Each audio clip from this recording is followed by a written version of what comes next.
Salut tout le monde, aujourd'hui on se retrouve pour une vidéo sur ma ferme à Cobblestone. Donc la présentation est déjà faite et je voulais vous expliquer un peu comment ça marchait. La machine est très simple, hein. Pour commencer, il y a un timer qui est spécial, c'est celui-ci. Donc je vais vous faire une démonstration. Du coup voici comment on fait le timer. Donc c'est alors un qui est à 3, un qui est à 4. Un qui est à 4 et un autre qui est à 4. Donc voilà le timer. Pour qu'il marche parfaitement bien, faut que le délai qui donne le courant de redstone soit très court. Donc c'est un tick maximum, comme un observeur. Faut pas que ce soit comme un bouton qui fasse plus que un tick, parce que sinon ça marche toujours, mais ça fera pas le même effet. Puis regardez, on voit que ça prend plus de temps à rester. Du coup, un tick c'est bien. Donc après, vous pouvez faire une machine très simple qui fait en tick. Donc c'est avec un piston. Voilà. Donc vous mettez un piston comme ça, un bloc ici. Donc là, vous allez mettre le bouton. Et là, on récupère le courant. Et là, on voit que ça fait un tick. Voilà, très simple à faire. Et du coup, cette machine, et bah, c'est ce qui va permettre de faire le timing parfait. Donc, je vais vous montrer ça. Du coup, voilà, j'ai fait ça. Et j'ai pas utilisé la même technique, j'ai pas utilisé d'observeur. Parce que ça, c'est plus rapide de faire comme ça. Ça revient au même, hein. Vous n'avez pas besoin d'utiliser d'observeur pour cela. Ça rend toujours cool, du coup, voilà. Du coup, comment ça marche? Là, on voit que le timing, euh, donc, les observeurs ont vu que la peau de redstone est allumée. Du coup, vont envoyer un courant de redstone au piston qui vont pousser au parfait, parfait moment, hein. Oui. Et on voit même pas la cobblestone se générer tellement le tic, tellement c'est rapide.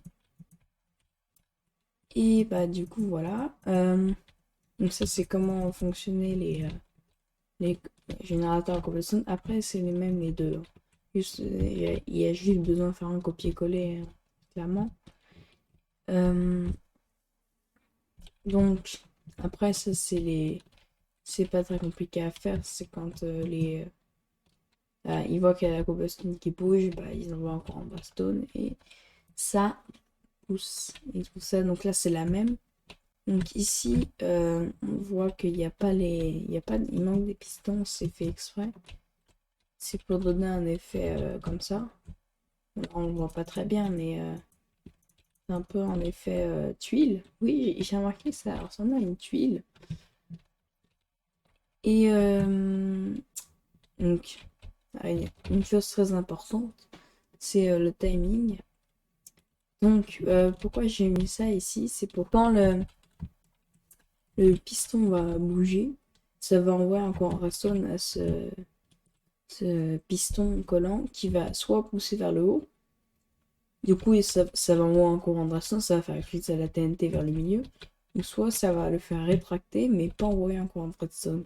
Du coup ça permet que ça pousse deux fois et ici ça pousse deux fois, que ça explose pas euh, à chaque fois que ça pousse, sinon ça ferait pas assez de cobblestone.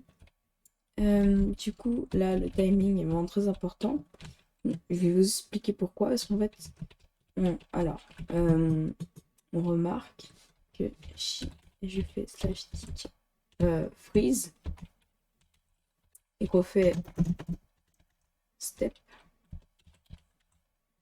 2, par exemple, donc là, ça va avancer de 2 ticks le monde à chaque fois. Et là, on peut faire du 10, ce qui est pas mal. Donc là, on voit la TNT qui arrive. Et ce qui est très intéressant, c'est que regardez, là la TNT va exploser hein, très clairement.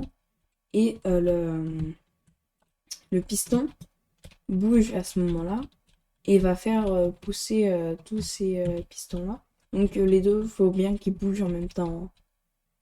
Donc ici, faut pas qu'il y ait de décalage parce que sinon ça marchera pas. Et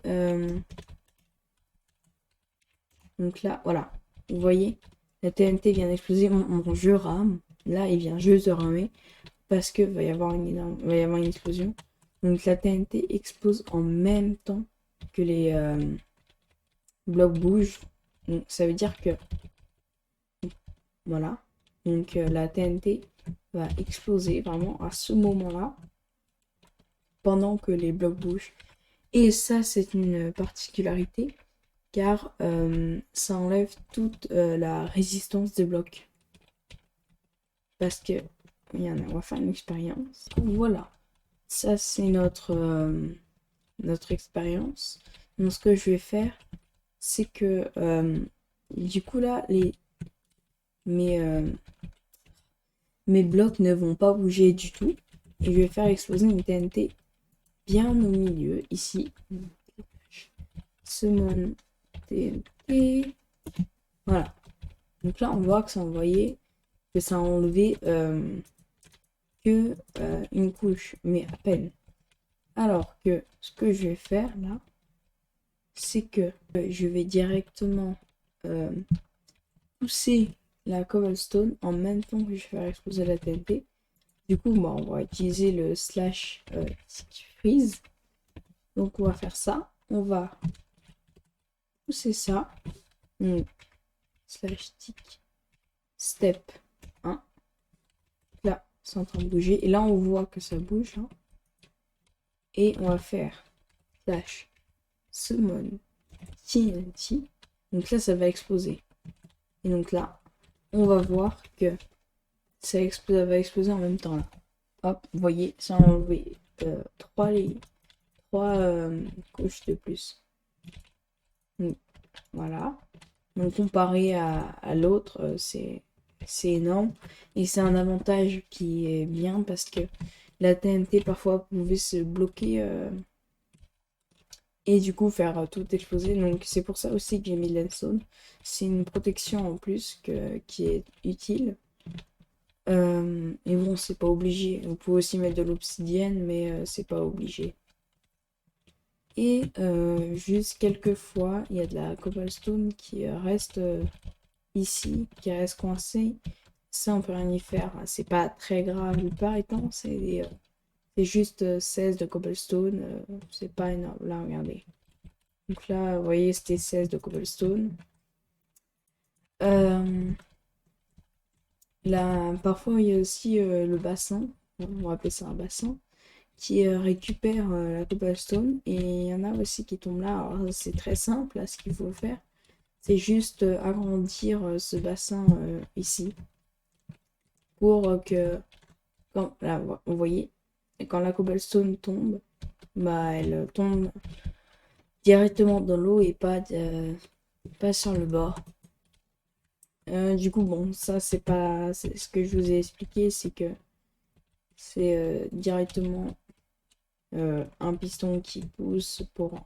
Après, vous pouvez faire ce que vous voulez. Ce qu'il faut respecter, c'est que le timing qui est ici. Parce que ça pousse pile au moment. Et aussi que ça arrive bien au même moment.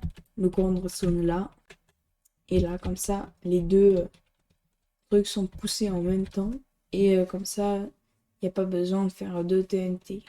Donc, un par mieux. Et pas. Bref. Du coup, comme expliqué, cette ferme produit de 30 000 par heure avec un stack et demi par TNT explosion. Donc, quand je parlais d'explosion, je parlais bien entendu de ce type d'explosion comme ça. Hein. Donc, regarde, vous allez voir.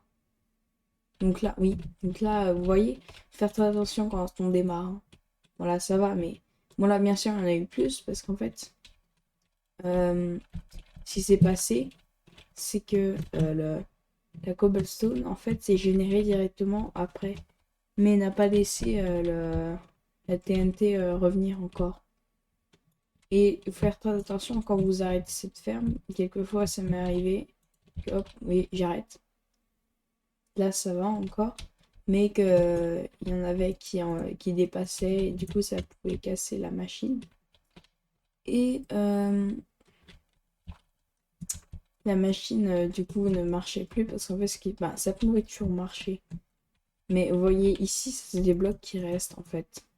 Et ces blocs qui restent, c'est pas normal. Enfin pour la machine, hein.